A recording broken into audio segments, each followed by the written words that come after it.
صل على محمد وآل محمد وعجل فرجهم. أعوذ بالله من الشيطان الرجيم. بسم الله الرحمن الرحيم.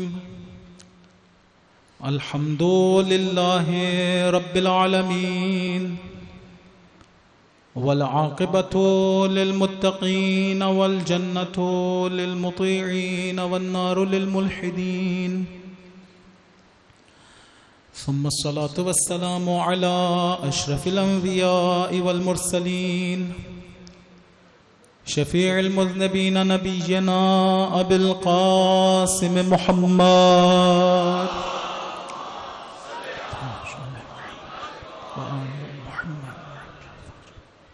وعلى أهل بيته الطيبين الطاهرين الهداة المهديين لا سيما بقية الله في الأرضين روحي له الفداء وأرواح العالمين واللعنة الدائمة على أعدائهم أجمعين من حين عداوتهم إلى قيام يوم الدين. أما بعد فقد قال الله تبارك وتعالى في محكم كتابه أعوذ بالله من الشيطان الرجيم. قل هل من شركائكم من يهدي إلى الحق قل الله يهدي للحق أفمن يهدي إلى الحق أحق أن يتبع أمن لا يهدي إلا أن يهدى فما لكم كيف تحكمون. صلوات پڑھ دیں محمد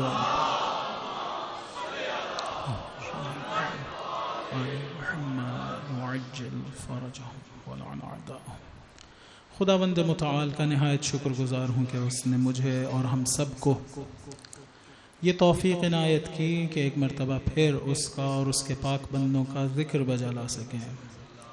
خدا کی بارگاہ میں دعا ہے کہ ہمیں وہ خلوص عنایت کرے کہ جس کے ذریعے اور جس کی بدولت یہ عبادت ہماری طرف سے شرف قبولیت حاصل کرے. خدا کی بارگاہ میں دعا ہے کہ ہمارے آقا و مولا کے دل مقدس کو ہم سے راضی و خوشنود قرار دے. خدا کی بارگاہ میں دعا ہے کہ اس ذکر کے صدقے میں ہمارے بہن بھائیوں کے رشتہ داروں کے دوستوں کے عزیزوں کے تمام مؤمنین کے گناہان کبیر و صغیرہ کو معاف فرمائے. ہمارا خاتمہ ایمان پر قرار دے. ہمارے آقا و مولا کی توجہ ہم سب کو عنایت فرمائے. ہمیں رزق حلال واسع عنایت فرمائے. مادی و معنوی ہر دو رزق عنایت فرمائے. مولا ہمیں توفیق دے کہ ہم اپنے بچوں کی اچھی پرورش کر سکیں.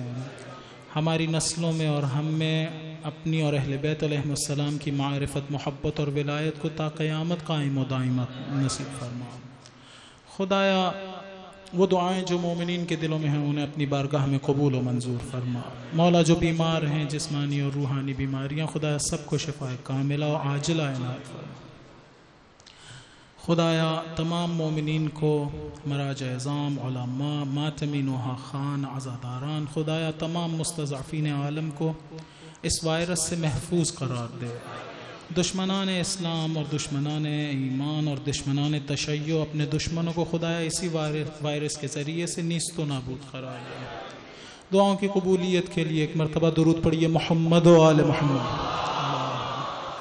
صلی علی محمد وآل محمد وعجل فرجہ. ساتھ ہی ساتھ یہ بھی کہتا چلوں، شاید میں نے پہلے بھی کبھی عرض کیا ہو کہ جب بھی ہم کوئی بھی مستحب کام کریں، کوئی بھی ایسا کام جو واجب نہیں ہے مستحب کام ہو، اس میں حتماً یہ نیت ضرور کر لیں کہ یہ کام دیگر مومنین کی نیابت میں بھی انجام دے رہا ہوں.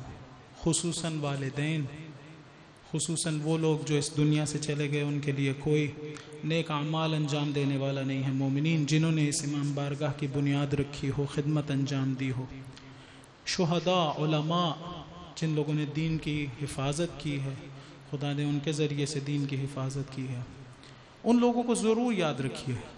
وہ لوگ جو بانی مجلس ہیں، خصوصاً وہ انہیں بھی چاہیے کہ جب وہ اپنے مرحومین کی نیت کرتے ہیں تو دیگر مرحومین اور دیگر مومنین کی نیت بھی کر لیں کہ ان کو بھی اس کا ثواب جائے. کبھی بھی کم نہیں ہونا، چاہے جتنے مرضی لوگ بڑھ جائیں.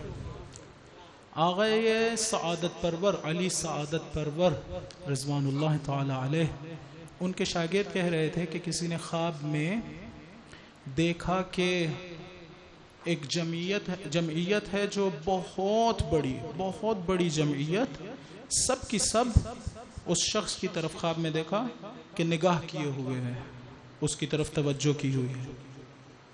تو گیا کہ تعبیر اس کی کیا ہے، ایک عارف کے پاس گیا. انہوں نے کہا کہ تم حتماً کوئی نہ کوئی ایسا کام کرتے ہوگے جس کی وجہ سے تم نے یہ خواب دیکھا. تو انہوں نے کہا کہ میں یہ نیت کرتا ہوں ہمیشہ ہر مستحب کام کی کہ حضرت آدم سے لے کے آج تک تمام مؤمنین کو اس کا ثواب پہنچے. تو خواب میں دیکھا کہ سب کے سب شکریہ ادا کر رہے ہیں.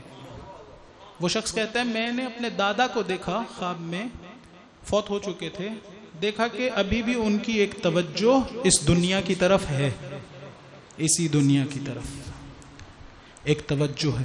پھر اس نے طلب کیا، ان کے دادا نے طلب کیا کہ کوئی کام خصوصیت سے ان کے لیے انجام دیا. انہوں نے انجام دیا تو وہ توجہ ختم ہو گئی. یہ دنیا کی توجہ بعض اوقات اتنی شدید ہوتی ہے کہ موت کے وقت میں ہمارے لیے مشکل بن جاتی ہے.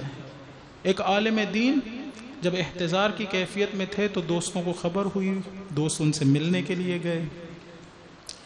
دوستوں نے کہا کہو لا الہ الا اللہ. انہوں نے کہا لا الہ الا اللہ.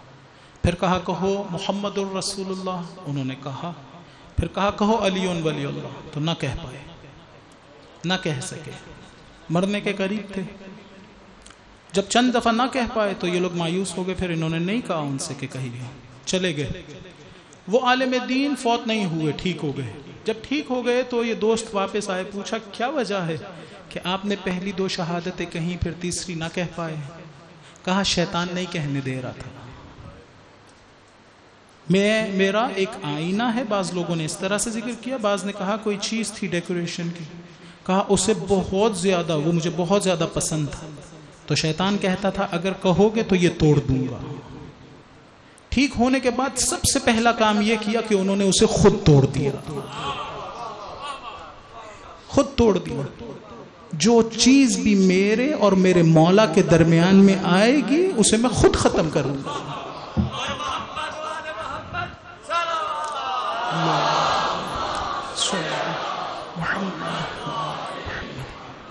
یعنی دنیا کا تعلق، دنیا کی محبت میرے اور میرے مولا کے درمیان میں آڑے آتی ہے تو میری ذمہ داری ہے کہ میں اس کو ختم کروں، کوشش کروں اسے ختم کرنے کی. اگر نہیں کروں گا تو آخر وقت میں ممکن ہے مشکل پیش آ جائے. دیکھیے یہ جو زندگی ہم لوگ گزار رہے ہیں، بہت سے اوقات میں یہ زندگی ہم لوگ فقط الفاظ کے سہارے گزار رہے ہوتے ہیں. حقیقت ایسی نہیں ہے. حقیقت میں ہر چیز وجودی ہے. میں مسلمان اگر ہوں تو از لحاظ وجود مسلمان ہوں گا. اپنے الفاظ سے کہہ دینا کہ میں مسلمان ہوں، اس کا یہ مطلب نہیں ہے کہ مسلمان بن جاؤں گا. اسی طرح سے شیعہ، اسی طرح سے محب، یعنی میں اپنی روح میں از لحاظ وجود یا تشیع رکھتا ہوں یا نہیں رکھتا. ایسا نہیں ہے کہ میرے سامنے اگر ایک فارم رکھ دیا جائے اور کہا جائے کہ اسے پر کر دیں اور اس میں ایک خانہ ہو مذہب اور میں لکھ دوں شیعہ تو اب شیعہ بن گیا. نہیں، حقیقی شیعہ اگر میں ہوں، یعنی وہی صفات جو جناب امیر نے بیان کی، اگر وہ مجھ میں ہوں تو میں شیعہ ہوں گا. آخرت میں میرا حساب شیعوں والا ہو.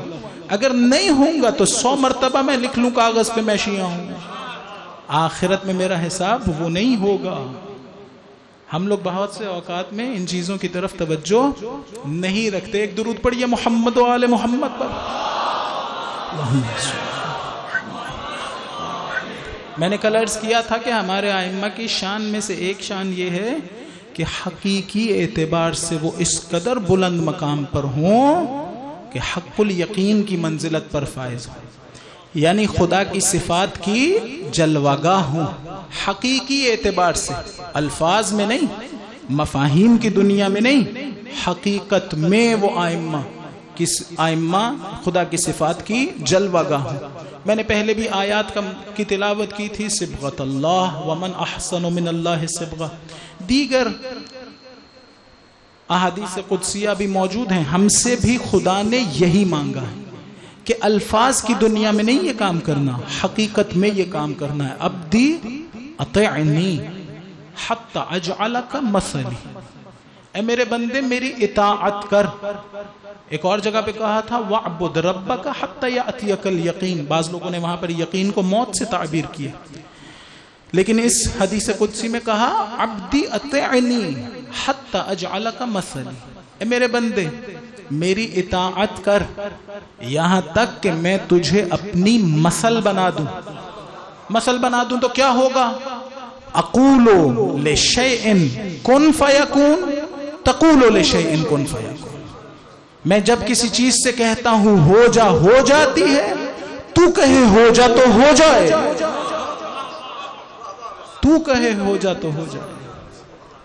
اطاعت اس قدر ہو کہ پھر اس طرح سے ایک شخص کے بارے میں، حمال کے بارے میں قصہ معروف ہے کہ وہ بازار میں حمالی کرتے تھے۔ ایک مرتبہ انہوں نے دیکھا کہ اوپر سے بالکونی سے ایک بچہ نیچے کو گرا، نیچے کو گرتا دیکھا تو کہا خدایا روک دے، وہ بچہ ہوا میں معلق ہو گیا۔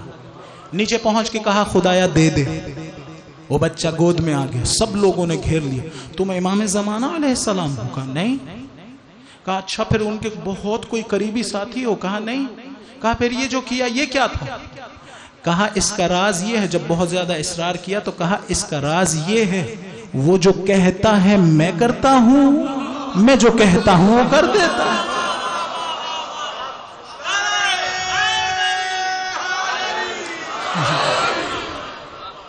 اس طرح سے ہے۔ ایک درود پڑھیے محمد وآل محمد، صلی اللہ محمد وآل محمد وعجل فرج۔ بس حقیقی دنیا ہے، الفاظ کی دنیا نہیں ہے۔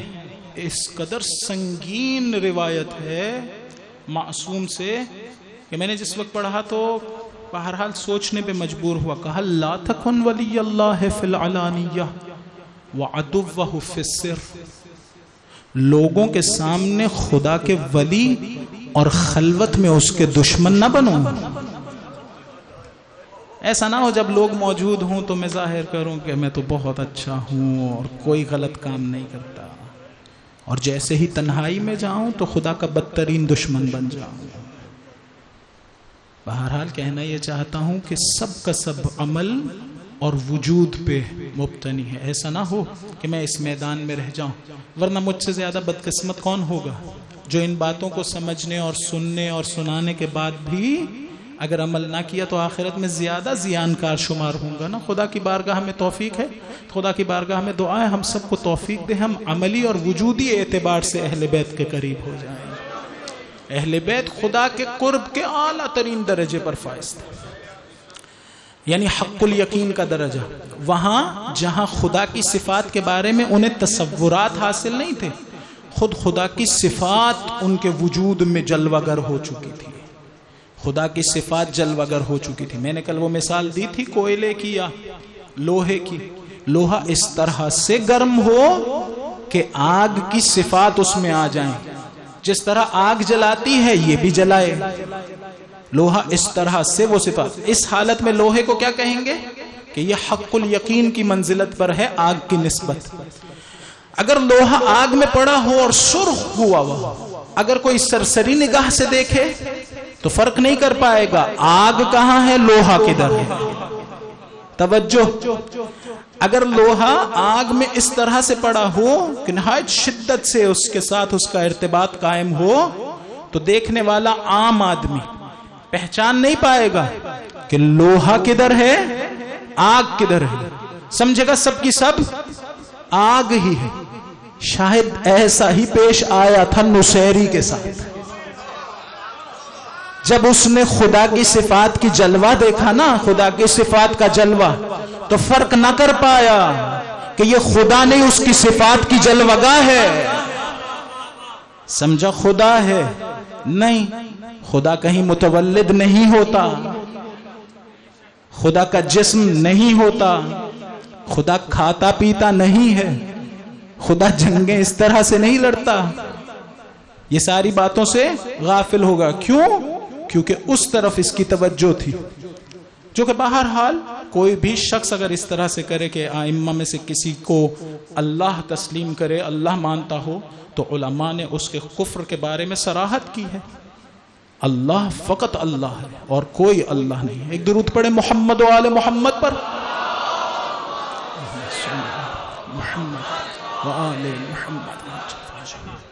یہی تو فرق ہے مسلمانوں میں اور عیسائیوں میں. انہوں نے حضرت عیسیٰ کو دیکھا کہ حضرت عیسیٰ ہیئت طیر کو خلق کر رہے ہیں، قرآن کے الفاظ ہیں. دیکھا مردوں کو زندہ کر رہے ہیں، بیماروں کو شفا دے رہے ہیں. اس چیز سے غافل ہو گئے کہ یہ خدا نہیں، مظہر صفات خدا ہیں. قائل ہو گئے کہ نہیں یہ بھی خدا ہیں. نجران کے لوگ آئے نا، جب نجران کو خط لکھا ان کے لوگوں کو رسول خدا نے کہ اگر اسلام قبول نہیں کرتے تو پھر جزیہ دو. وہ لوگ ایک وفد کی شکل میں 60 لوگ حضور کے پاس تشریف لائے تو کس حالت میں تھے؟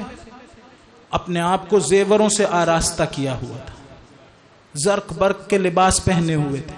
حضور مسجد میں بیٹھے تھے، وہ سب کے سب داخل ہوئے تو دیکھا کہ حضور کے چہرے کا مزاج بدل گیا، رنگ بدل گیا، ناراحت ہو گئے تھے حضور. ایک مرتبہ جب ایسا محسوس کیا تو دوبارہ باہر نکلے تو حضرت عثمان سے اور حضرت عبد الرحمن ابن عوف سے ملے. کہا یہ کیا وجہ ہے کہ تمہارے رسول ناراحت ہوئے؟ عجیب جواب دیا. کہا اگر سبب جاننا چاہتے ہو تو علی سے پوچھو. کیوں علی سے پوچھو؟ اس لیے کہ علی کا وہی مزاج ہے جو رسول کا مزاج ہے.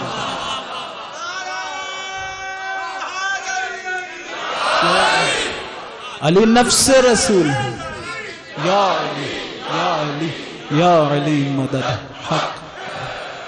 کیوں علی سے پوچھو؟ اس لیے کہ علی نفس رسول ہے. کیوں علی سے پوچھو؟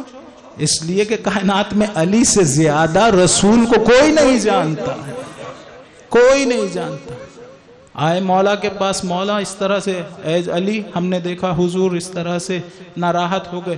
مولا نے کہا یہ جو زرق برق کا لباس پہن رکھا ہے یہ تبدیل کرو سادہ لباس میں. یہ جو سونے کی انگوٹھیاں پہن رکھی ہیں، زیور پہن رکھے ہیں، یہ اتار دو. سادہ لباس میں جاؤ حضور کے پاس. ان کے پاس جاؤ گے وہ قبول کریں گے، جاؤ ملو ان سے. مولا بھی عجیب کیفیت میں ہوتے تھے جناب رسول خدا. علماء کہتے ہیں کہ جس وقت مسجد میں بیٹھے ہوتے تھے تو اس طرح سے بیٹھتے تھے کہ پہنچنے والا جس نے پہلے کبھی نہ دیکھا ہو اس کو پہنچ کے پوچھنا پڑتا تھا تم میں سے محمد کون ہے. یعنی کیا مطلب؟ یعنی ایسے نہیں بیٹھتے تھے جیسے میں کوئی بڑی ممتاز شخصیت بیٹھ گیا ہوں. عام لوگوں کی طرح سے بیٹھتے تھے جیسے باقی بیٹھے ہوئے، اسی طرح کا لباس ہے، اسی طرح کی ہیئت ہے. ایسا نہیں کوشش کرتے تھے کہ میں اس طرح سے بیٹھ جاؤں کہ بھائی میں تو رسول خدا ہوں، مجھے تو ایک اور طرح سے. ایسی کوئی بات نہیں ہے، عام لوگوں کی طرح سے. اسی لیے پہچاننے والے کو دقت ہوتی تھی، پوچھتا تھا آپ میں سے کون ہے. کیا شان ہے، کائنات میں سب سے بڑی ہستی اور بالکل سادگی سے لوگوں کے ساتھ رہ رہے ہیں. کیسی. ایک درود پڑھیے محمد و آل محمد علیہ السلام. تو جب یہ لوگ اگلے دن گئے، لباس وغیرہ تبدیل کیا اور سادگی کے ساتھ گئے، حضور نے بلا لیا. اب ناراحت نہیں ہوئی. حضور نے انہیں دعوت دی. ان لوگوں نے کہا کہ نہیں، اگر آپ ہمیں خدا کی دعوت دے رہے ہیں تو اس پہ تو ہم پہلے ہی ایمان رکھتے ہیں. خدا کی اگر دعوت، ہمیں خدا کی طرف بلا رہے ہیں تو ہم تو خدا پہ پہلے ہی ایمان رکھتے ہیں. حضور نے کہا نہیں، تم لوگ ایسے کام کرتے ہو جو اس پر ایمان لانے کے منافی ہے. مثلا خنزیر کا گوشت کھاتے ہو یا شراب پہنتے ہو یا پیتے ہو یا یہ صلیب پہنتے ہو، اس کی عبادت کرتے ہو وغیرہ وغیرہ. تو تم لوگ حضرت عیسیٰ کو خدا مانتے ہو، تثلیث کے قائل ہو، یہ غلط ہے. انہوں نے کیا جواب دیا؟ انہوں نے کہا دیکھیے ہم نے انہیں دیکھا ہے کہ وہ یا ہمارے ہاں کتابوں میں لکھا ہے کہ وہ ہیئت الطیر کو مردوں کو زندہ کرتے تھے، بیماروں کو شفا دیتے تھے، یہ سارے کام خدا والے ہی تو ہیں۔ میں نے اس لیے کہا تھا کہ نصیری کو بالکل یہی غلطی پیش آئی تھی، اس نے ایسے کام دیکھے تو کہا بہرحال جہالت ہے اور اس کے علاوہ کفر ہے، کوئی اور چیز نہیں ہے۔ تو کیا کہا کہ ہم نے ایسے دیکھا ہے۔ پھر کیا کہا؟ حضور نے کہا کہ نہیں، تمہیں اشتباہ ہوا ہے، وہ خداوند متعال ہی کی طاقتوں سے یہ کام کر رہے تھے، کسی اور نے نہیں، خدا نے ہی عطا کیا تھا۔ دیکھیں جب ہم اہل بیت کے بارے میں بھی قائل ہیں کہ وہ حق الیقین کی منزلت پر ہیں، تو کہیں پر بھی اس کے قائل نہیں ہیں کہ وہ مستقل ہیں، کسی ایک جگہ پر بھی۔ کائنات میں فقط ایک ہستی ہے جو مستقل ہے، انڈیپینڈنٹ ہے، وہ خداوند متعال۔ اس کے علاوہ کوئی بھی ہستی مستقل نہیں ہے، انڈیپینڈنٹ نہیں ہے، سارے کے سارے ڈیپینڈ کرتے ہیں اللہ تعالیٰ پر۔ جس کو جو عطا ہوا ہے سب خدا نے دیا۔ اہل بیت کی شان یہ ہے کہ ان جتنا کسی اور کو عطا ہی نہیں ہوا۔ اور ایک اور شان یہ ہے کہ وہ جو عطا ہوا ہے اس کو استعمال کرنے میں بھی ان کی اپنا استقلال نہیں ہے، وہ خدا کی طرف دیکھتے رہتے ہیں، جب وہ چاہتا ہے جیسا چاہتا ہے ویسا استعمال کرتے ہیں۔ ہمارے پاس تھوڑی سی طاقت ہو تو ہم اپنی مرضی سے استعمال کرنا شروع ہو جاتے ہیں، نہیں وہ ایسے نہیں ہیں، وہ خدا کی مرضی سے۔ خوب انہوں نے کیا کہا کہ عیسائیوں کو کہا یہ خدا نے عطا کیا تھا، ورنہ تو وہ خود رحم حضرت مریم سے متولد ہوئے، اس دنیا میں اس طرح سے آئے۔ انہوں نے کہا اسی لیے تو ہم اسے خدا مانتے ہیں کہ بغیر باپ کے اس دنیا میں آئے، اسی لیے تو ہم انہیں کہہ رہے ہیں کہ وہ خدا ہیں۔ یہاں پر جبرائیل نازل ہوئے، کیا کہا کہ حضور ان سے کہیے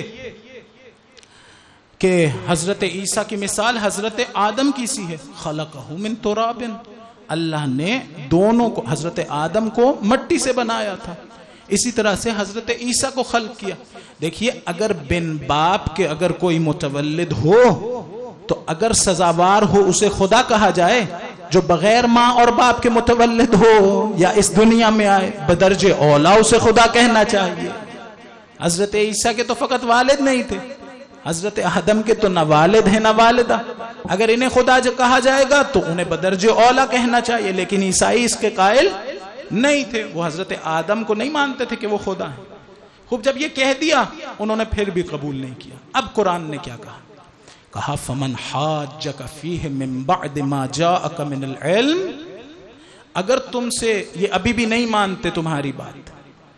خوب یہ میں نے ترجمہ درست اور دقیق نہیں کیا، اس لیے کہ یہ نہیں کہا تھا کہ یہ آپ کی بات اگر نہیں مانتے، کہا فمن حاجک فیہ، اگر ابھی بھی محاجات کریں، ہٹ دھرمی کریں، نہ مانے بات، بعد اس کے کہ ہم نے علم نازل کیا اور علم آ پہنچا، معلوم ہوا علم ذاتاً حجت ہے، یعنی علم اگر آ جائے تو پھر اس کے مطابق عمل ہونا چاہیے، کسی چیز کا انتظار نہیں کرنا چاہیے۔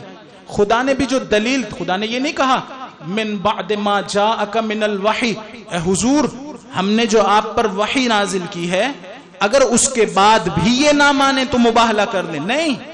اگر اس طرح سے کہا جاتا کہ حضور وہ وحی جو ہم نے آپ پہ نازل کی ہے اگر یہ لوگ اس کے بعد بھی قبول نہ کریں تو ان سے مباہلہ کر لیں، تو پہلی بات وہ لوگ کیا کہتے ابھی تو مسئلہ یہیں سے تو شروع ہوا ہے کہ کیا آپ رسول خدا ہیں؟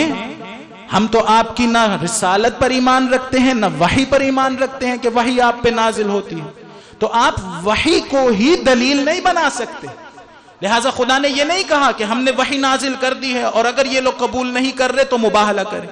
خدا نے کہا ہم نے علم نازل کیا، علم نازل کیا یعنی دلیل علمی۔ کون سی دلیل؟ وہی جو دلیل فحوہ جسے کہتے ہیں یا اولویت، کہ اگر حضرت عیسیٰ کو اس وجہ سے خدا مانتے ہو تو بدرجہ اولا حضرت آدم کو بھی خدا ماننا شروع ہو جاؤ۔ یہ دلیل عقلی ہے۔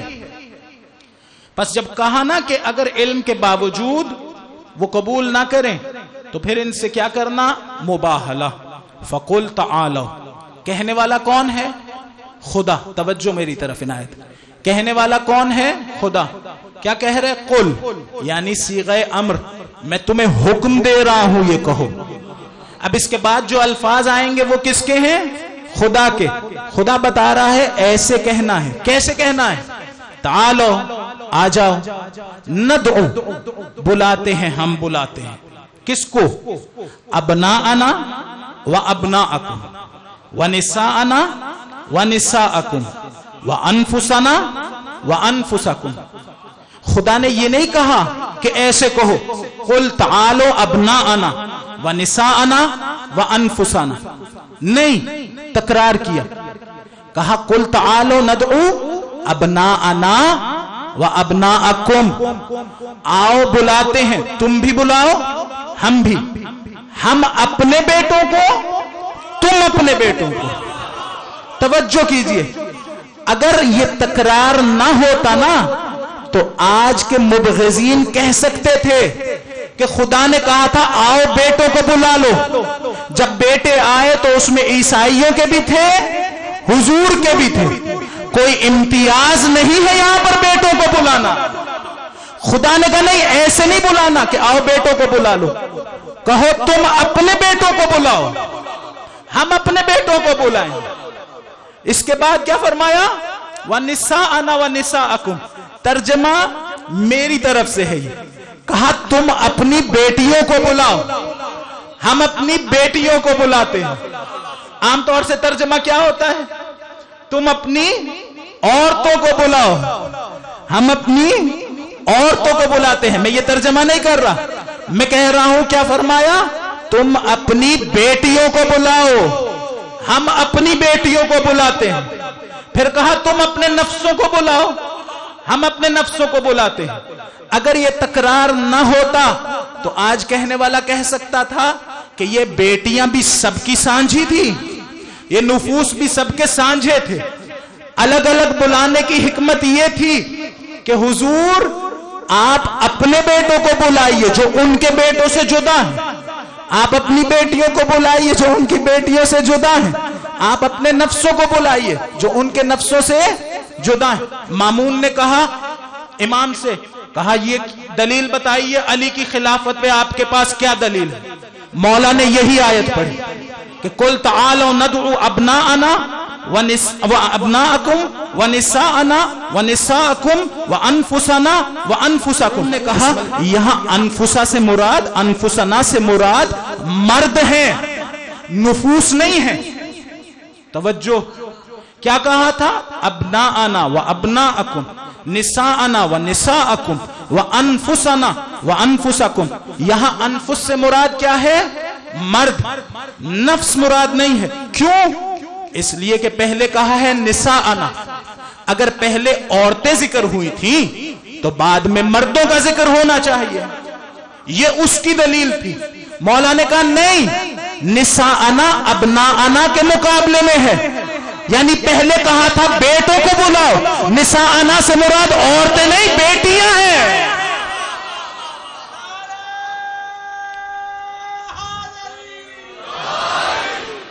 نساءنا سے مراد عورتیں نہیں بیٹیاں ہیں. اگر تم نساءنا کو قرینہ بنانا چاہو انفسنا پہ کہ وہاں مرد مراد ہیں تو اس سے پہلے غور کرو، ابناءنا کے بعد ذکر ہوا ہے، یعنی بیٹوں کے بعد بیٹیوں کو ذکر کیا ہے.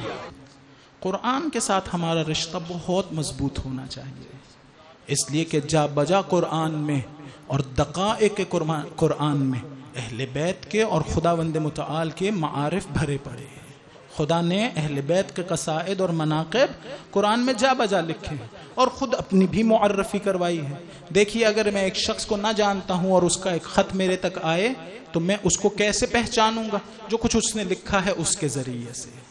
اگر میں چاہتا ہوں کہ خدا کو پہچانوں تو یہی طریقہ ہے، اس کتاب کو پڑھنا پڑے گا اور توجہ سے اور ترجمے اور تفسیر اور غور کے ساتھ اسے پڑھنا پڑے گا. اور اہل بیت سے اگر ہم توسل کریں تو ہمیں بھی اپنی ظرفیتوں کے اعتبار سے معارف اور مناقب کا علم حاصل ہو سکتا ہے. ایک درود پڑھیے محمد و آل محمد پر.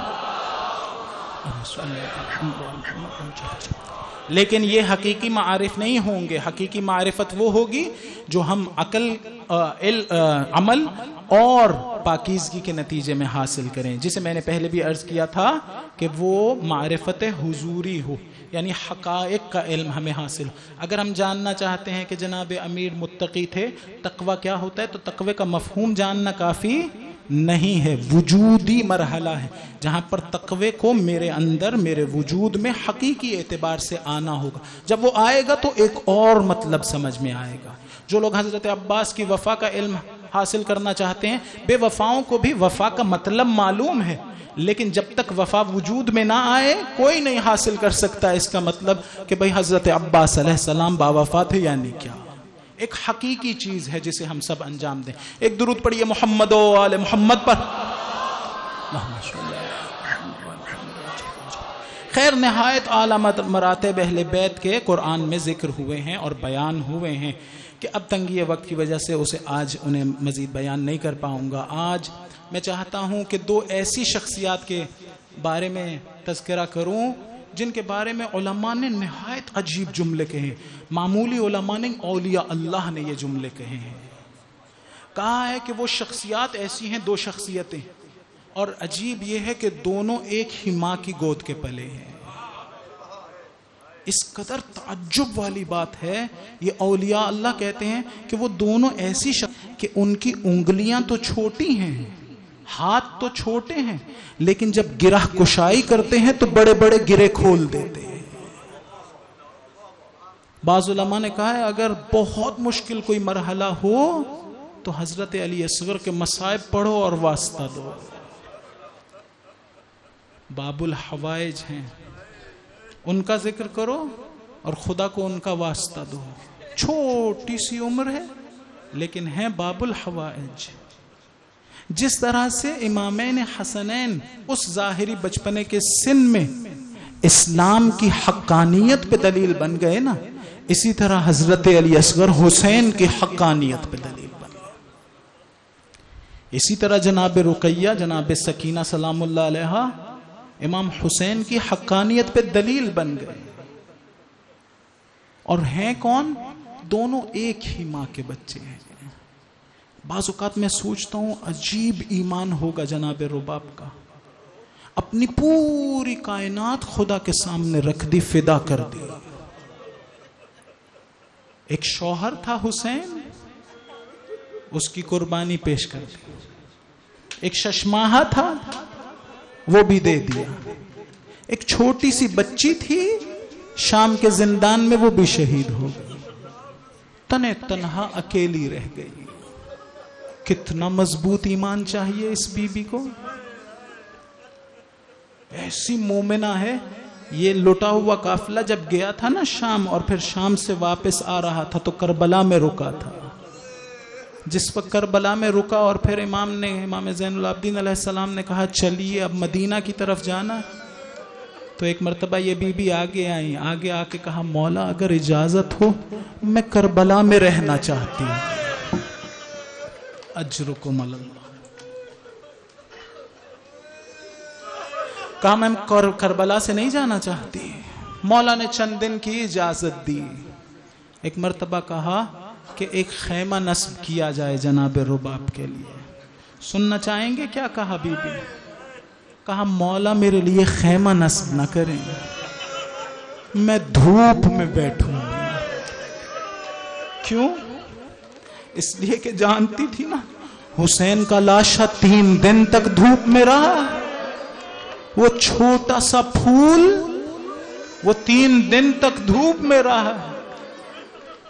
کس طرح متوجہ تھی امام حسین کی طرف، اور وہ بچی جس کا میں نے کہا چھوٹے چھوٹے ہاتھ ہیں لیکن گرا کشائی۔ آیت اللہ وحید خراسانی کہتے ہیں کانت ہمارے استاد سے نقل کر رہا ہوں، کانت مستغرقۃ فی تفکر عن اللہ، یا اسی طرح کا مضمون ادا کیا کہ بی بی خدا کی فکر اور خدا کے ذکر میں مبتلا رہتی تھی، خدا کے بارے میں سوچا کرتی۔ چھوٹا سا سن تھا۔ یہ اہل بیت کے گھر کی بیبیاں ہیں۔ اس بی بی کی اگر معرفت دیکھنی ہو نا آپ کو تو اس حدیث سے معرفت سمجھیں کہ جس وقت شام غریبہ میں یہ بابا کے کنارے گئی تھی نا، تو ان کے بابا نے ان کو ایک وصیت کی تھی، امام حسین علیہ السلام نے کیا کہا تھا؟ کہا تھا اے بی بی جب شیعوں سے ملنا نا ان سے کہنا کبھی ٹھنڈا پانی پئیں تو میری پیاس کو یاد کریں، کسی غریب کے بارے میں سنیں تو مجھے یاد کریں، کسی شہید کے بارے میں سنیں وہ مجھے یاد کریں۔ عجیب جملے کہے، کہا بی بی میرے شیعوں کو بتانا میں علی اصغر کے لیے پانی مانگ رہا تھا، مجھ پہ کسی نے رحم نہ کیا، اجرکم علی اللہ۔ میں ایک دن بیٹھ کے سوچ رہا تھا مولا اتنی سخت وصیت وہ بھی چھوٹی سی بچی کو،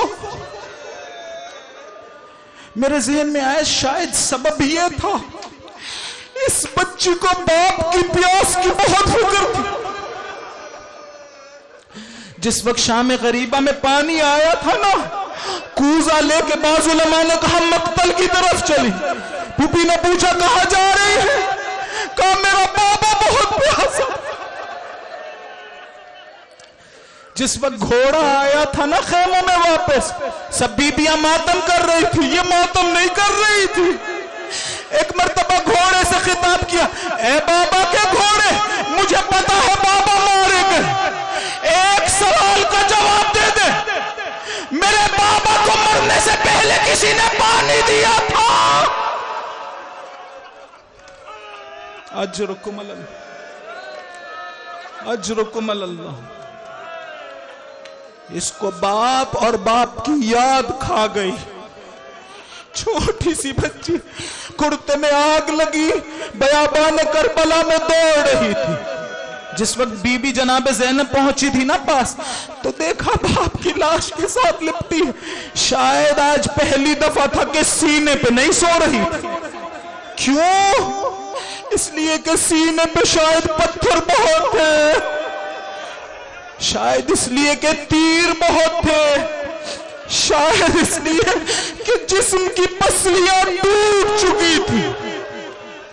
ایک مرتبہ بی بی نے پوچھا جب واپس خیمے کی طرف لے کے گئی، سکینہ، رقیہ، یہ جو جسم ہے اس پہ تو سر نہیں ہے، تمہیں کیسے پتا یہ تمہارے بابا ہے؟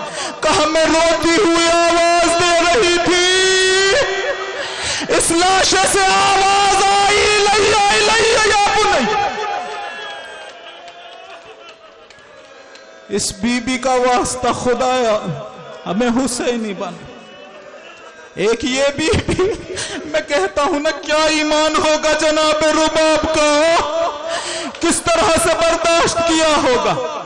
ایک مرتبہ امام حسین تنے تنہا رہ گئے نا، خاک کربلا پہ آواز دی، حل من ناصر ینصرنا، حل من ذاب یذب عن حرم رسول اللہ، حل من مغیث یرجو اللہ بغاثۃ، کوئی ہے حسین کی مدد کو آئے، کوئی ہے حرم کا دفاع کرے۔ ایک مرتبہ خیموں سے شور بلند ہوا، میرے مولا واپس آئے، کہا اے بیبیو حسین ابھی زندہ ہے، تم گریہ کیوں کر رہی ہو؟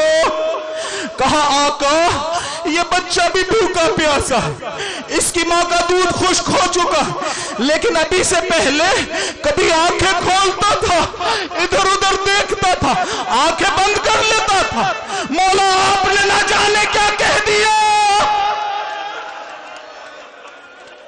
یہ بچہ گریہ کر رہا ہے، کہا ناولین الطفل الصغیر، شاید اسے 2 بوند پانی پلا دوں، ماں آخری دیدار کر رہی ہوگی، بہن آخری دیدار کر رہی ہوگی۔ ایک مرتبہ بیابان میں آئے، ہاتھوں میں علی اصغر تھے نا، ابا اوپر ڈالی ہوئی تھی، اس لیے کہ دھوپ بہت تیز تھی، کبھی ابا اٹھاتے تھے، علی اصغر کو دیکھتے تھے، کیا دیکھ رہے تھے؟ بعض علماء نے کہا دیکھ رہے تھے کہ زندہ ہے یا مر گئے، اگر مر گئے ہیں حسین کو مانگنا نہ پڑے۔ ایک مرتبہ دشمنوں کے سامنے پہنچے، کہا اگر کوئی جنگ ہے تو مجھ سے، یہ میرا بچہ مر رہا ہے، اما ترونہ کیف یتلذہ، تلذی مچھلی کی اس کیفیت کو کہتے ہیں، جب اسے پانی سے نکالا جائے تو تڑپتی ہے نا، جب جان نکلنے لگتی ہے تو تڑپتی نہیں ہے، کبھی منہ کھولتی ہے کبھی بند کرتی ہے۔ کہا دیکھ نہیں رہے میرا بچہ مرنے والا، اجرکم اللہ۔ دشمن کی فوج میں گریہ بلند ہوا۔ عمر سعد نے کہا حرملہ، حسین کی باتوں کو ختم کیوں نہیں کر رہا؟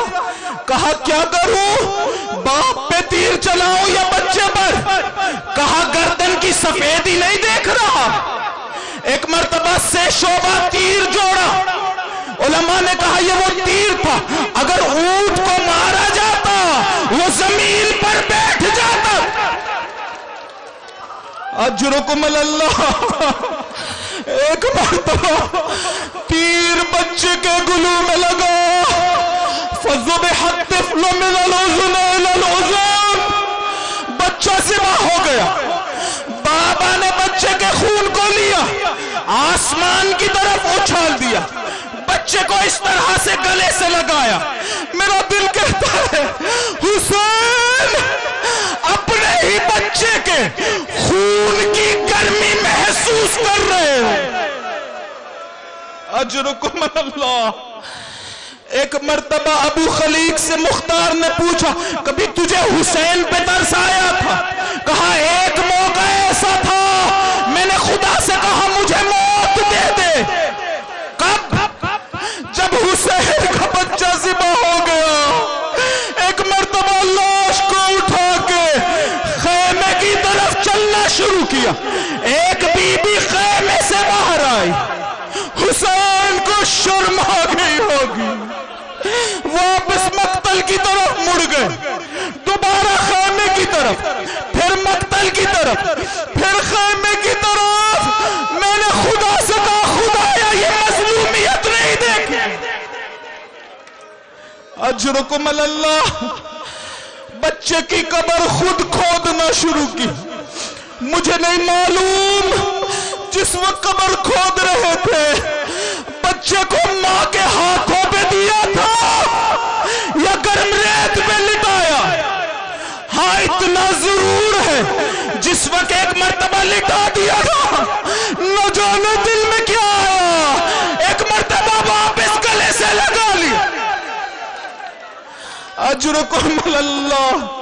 اب حسین نے قبر کو بند کیا، نماز پڑھنا شروع کی، اس لیے کہ خدا سے اپنا رابطہ جوڑنا ہے۔ علماء نے کہا یہ نماز جنازہ نہیں ہے، باقی شہداء پر بھی نہیں پڑھی، قبر بھی صرف حضرت علی اصغر کی بنائی۔ کیوں مولا؟ باقیوں کی تو قبر نہیں بنائی، اس بچے کی قبر کیوں بنائی؟ شاید مولا جواب دے 11 محرم ہوگا، بیویوں کے قافلے کو لاشوں کے درمیان سے گزارا جائے گا، اگر یہ لاش کربلا پہ ہوئی یہ بیویاں مر جائے یا شاید جواب دے شام غریبہ ہوگی، ہمارے لاشوں پہ گھوڑے دوڑے، اس بچے کا جسم بہت چھوٹا، یا شاید جواب دے سب کے سر کاٹ کر نیزوں پہ بلند کیے جائیں گے۔ ارے یہ چھوٹا سا چہرہ ہے، اسے نیزے پہ کیسے بلند کیا؟ میں کہوں گا آقا مولا نہ ہو سکا، ظالموں نے سر شمار کرنا شروع کیے، جب ایک سر نہ ملا نیزوں کے ذریعے